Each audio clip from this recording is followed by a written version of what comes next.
Greetings petrolheads, my name is Tom, you're on my gaming channel. It's time for another episode of Automation the Car Company Tycoon game.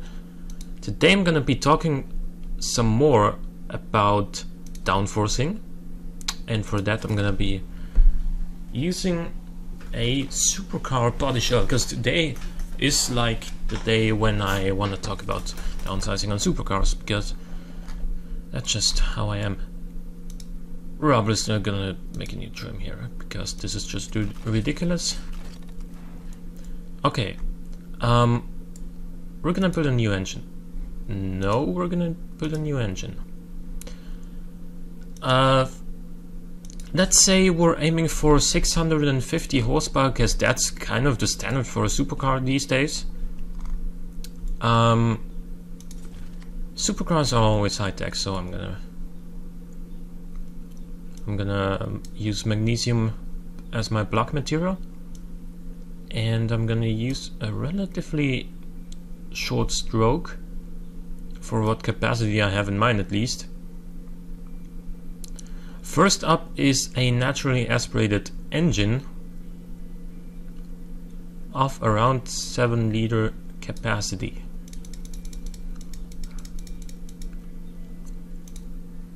Yeah, good. Oh, okay, so not even with modern OHV it would fit. Okay, so we probably have to make do with more stroke but less bore. Like this, okay. Modern OHV,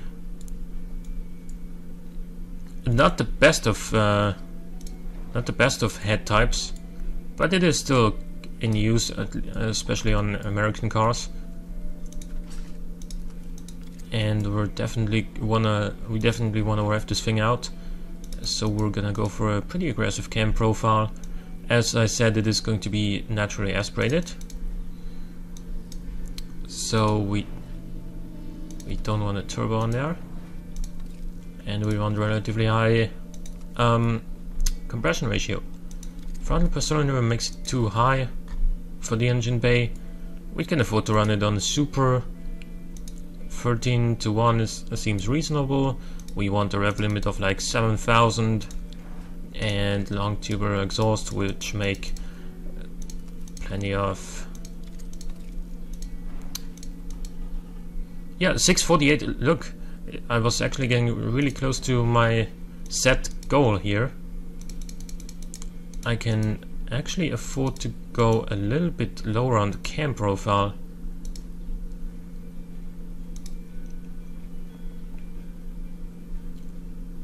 This is not the way you'd like your power and torque curve to be, though.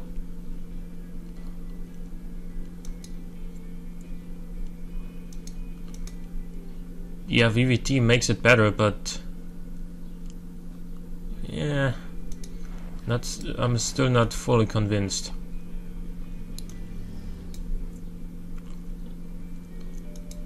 Let's rev it out a little bit higher, because we do have RPMs to spare, like 7,300. Looks better. 74, 7,500. Okay, yeah.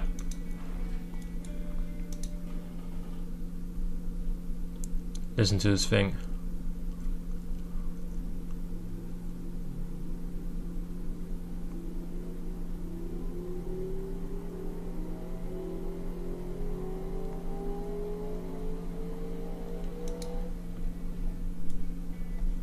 We should probably use VVT VVL instead of. Oh, actually, we don't have VVL because we get modern push rods. Okay, I'm content with this for now. Let's say our standard transmission is a 7-speed double clutch gearbox, because that seems to be the norm these days. I'm gonna gear all these cars to around 330 kilometers an hour, with a gearing of 36. Okay, the arrow has to be adjusted though.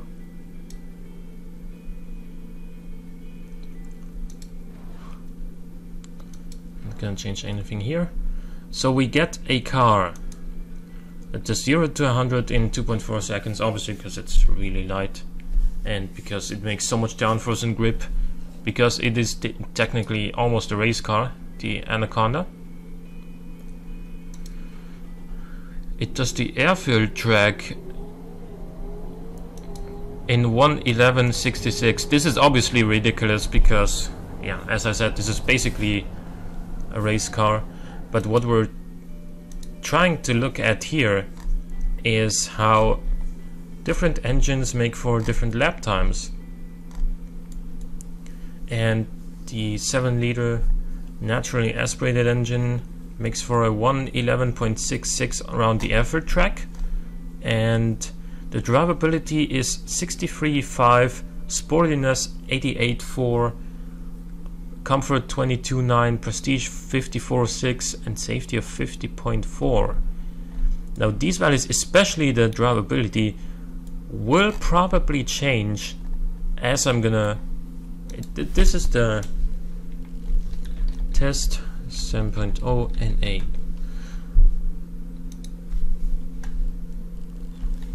Test V8, and the engine variant is the 7.0 NA. Okay, now this is these values will all change once I get once I put a different engine in here, and I'm gonna build a new engine, which is going to be also a V8 and also from magnesium, but much smaller. There's probably almost no way you haven't heard of the Ferrari 488 GTB if you're watching this video.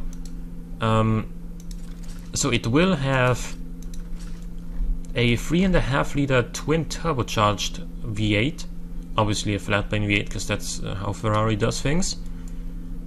For us here, I'm gonna go for a crossplane V8 and not worry about the correct bore and stroke ratio. Only thing it's got in common is that it's gonna be a 3.5 liter, so it should be relatively similar in performance. It probably has VVT on all cams. It is turbocharged, as I said. It also makes, I don't know how much, I haven't really, how much horsepower does it make? Does it also make like 650? Anyway, I'm gonna tune this thing to make 650 horsepower because I think that's not too unrealistic.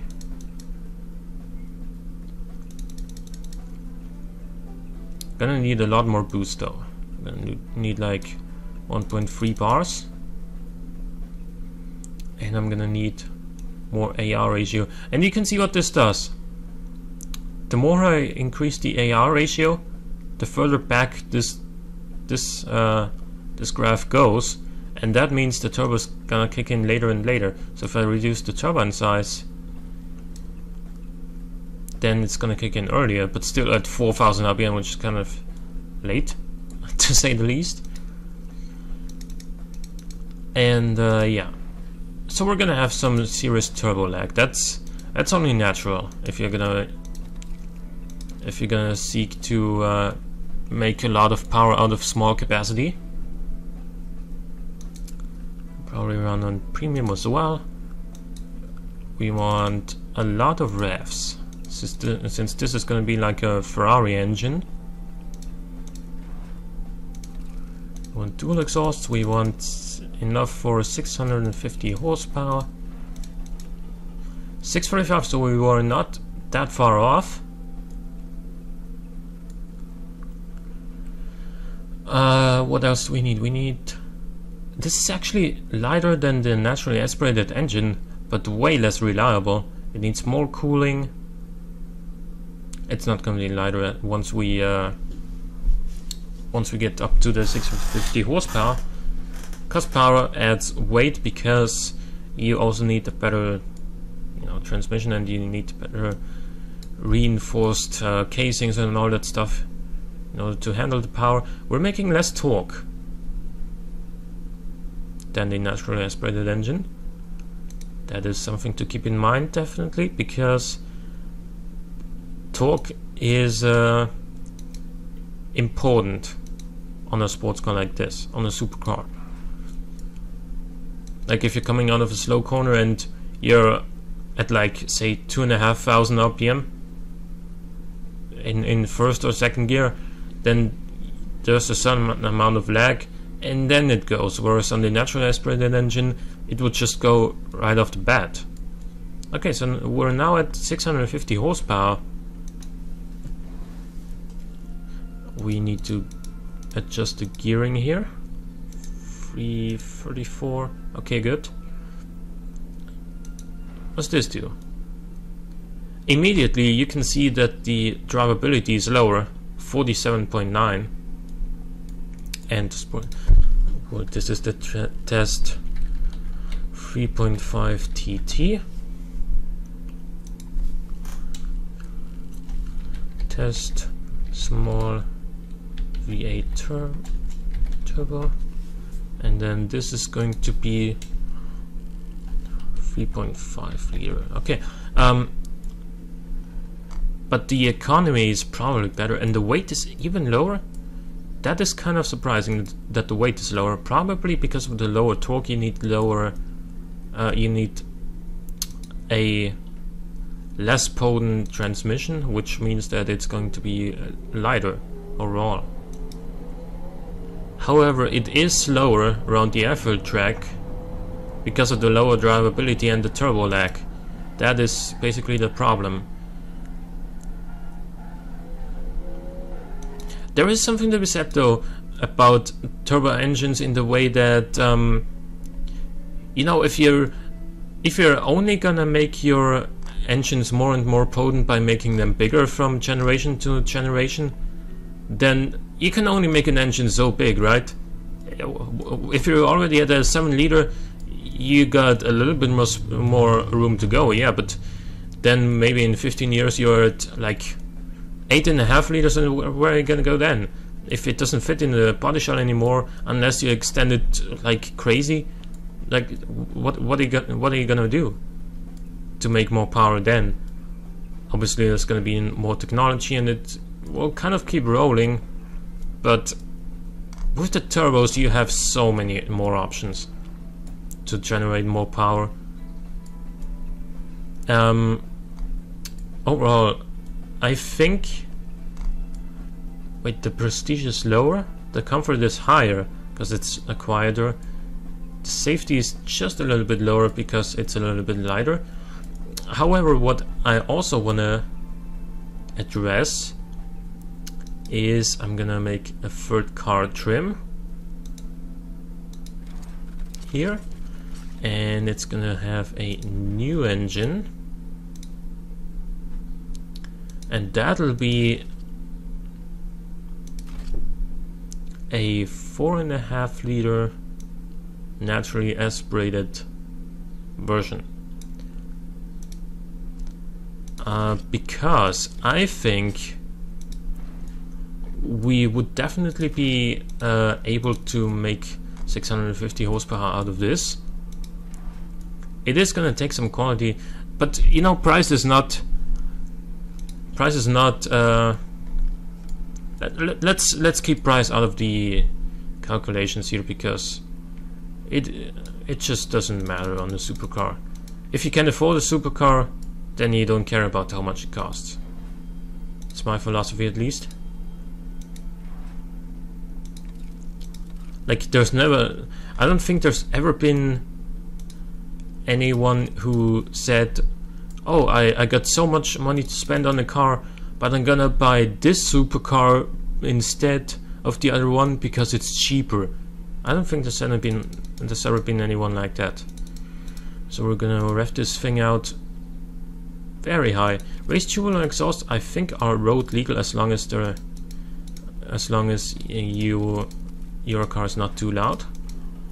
633 horsepower. See, we are getting close, and got a little bit more room to spare. 641, 643, 6. Okay, let's increase a little bit of quality here. 655, 653, 651, 649.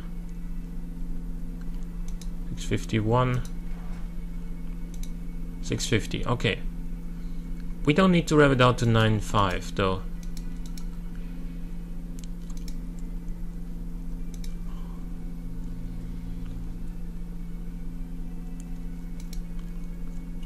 There we go. Okay, valve flow disoccurring. Okay, now let's leave reliability and price out of the equation for now. 333. This one, unsurprisingly enough, is the lightest.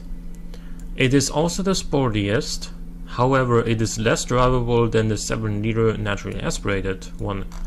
It is also the least comfortable and the least safe. It also uses a ton of fuel, especially compared to the 3.5-liter turbo that we just had. It uses almost twice as much. So that is something to consider. It is also the fastest around the effort track though. 111.47, that is 2 times faster than the 7-liter, which in turn makes it 4 times faster than the 3.5-liter turbo. So if it's performance you're going after, a small, high revving, racy engine is gonna take the crown here. And yeah, the fuel economy is definitely in favor of the smaller turbocharged engines. But then again, like, how many people are there out there that can afford to buy a supercar today? Like, of all my viewers, if you're watching this, leave a comment if you can actually afford a supercar in like right now in the real world. Leave a comment. I'm curious to see how many comments I'm getting. And the point of that is, obviously I'm not expecting to get very many of these comments, and that leads to the point of there aren't really that many supercars out there in the world that people are necessarily justified to say, oh, supercars, they're way too expensive, they make they pollute the environment unnecessarily, and so on. Yeah, how many supercars do you see out there on a regular basis? Like, not really many, right? What you do see a lot of, however, is like 90s cheap Grand Cherokees with the V8 and ridiculous emissions and so on. Yeah, I'm not saying oh, stop the cheap Cherokee or ban the cheap Cherokee from our country or something like that. No, don't do that. But my point is that you see more of those than you see supercars, and nobody really says anything about the pollution of the older cars. Or for example, if somebody's got an 80s BMW or 80s Golf, or a Mark II Golf is a great example. It might be 70s though.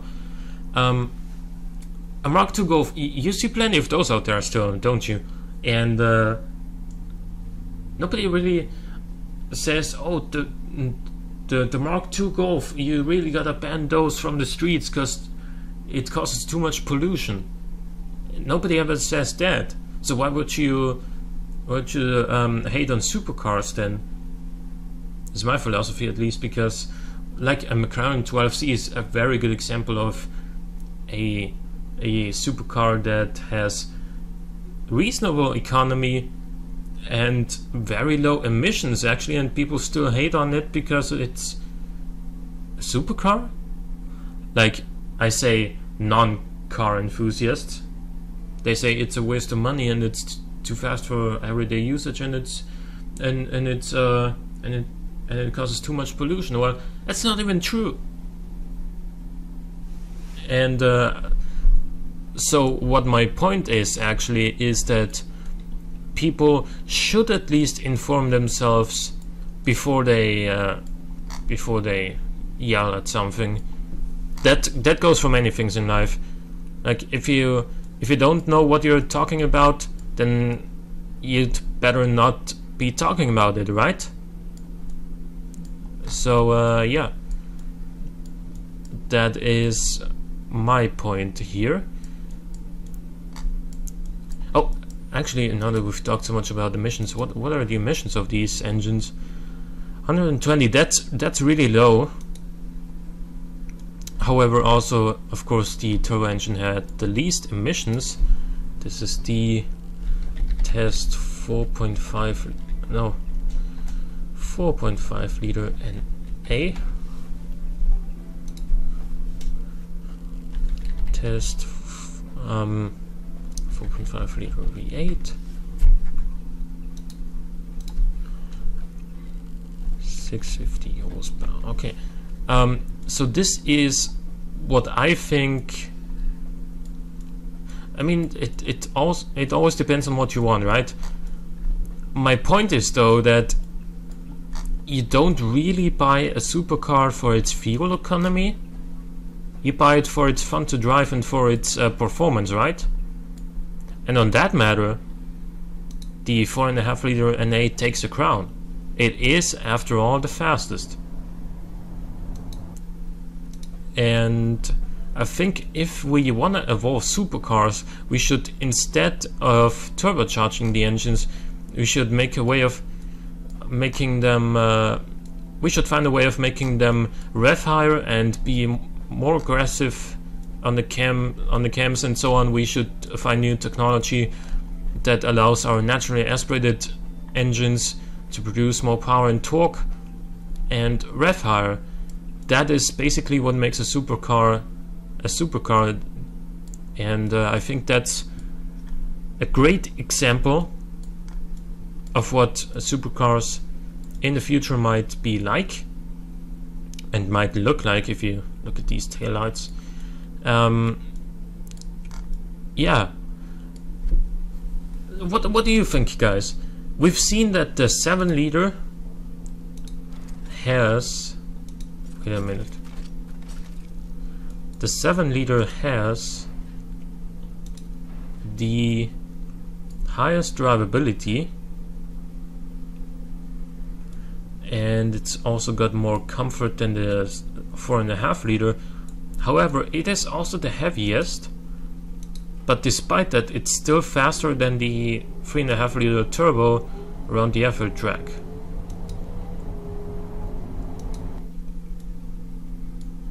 The 3.5 liter naturally aspirated engine, though, is by far the most economical.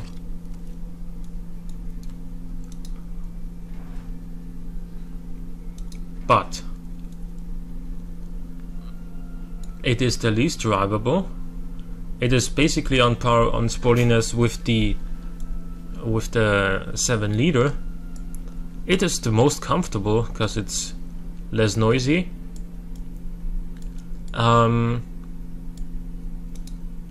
And it is the slowest around the effort track.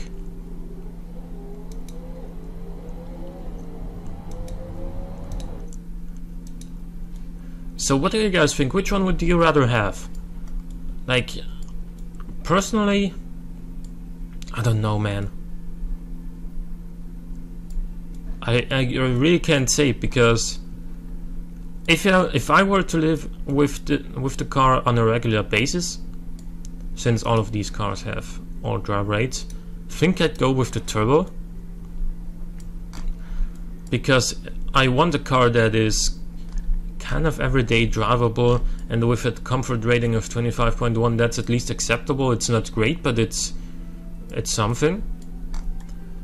Whereas if I would only use it as a track day car, which is basically the purpose of the Anaconda as is, then I definitely go for the 4.5 liter because it's the fastest, and it also sounds so good.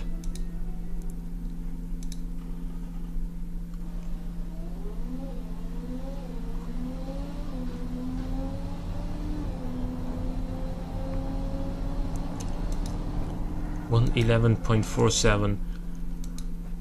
That's a ridiculous lap time. But anyway, leave me some comments about what you think on this topic. Is downsizing on supercars a good idea? Should we make smaller turbocharged engines, as you know has been the trend lately? Well, that especially started since the McLaren 12C and the Noble M600. Or should we stick with big and very drivable engines? Or should we go for smaller displacement engines and higher technology to make them rev higher and produce more power as a result, while also keeping the car light? What do you think? Leave me some comments in the section below. So I hope you enjoyed the episode. That's it for today. If you did, please click the like button, it helps out a great deal. Also consider subscribing to my channel if you want to see more content in the future. But for now, thanks for watching, and I'll see you guys next time.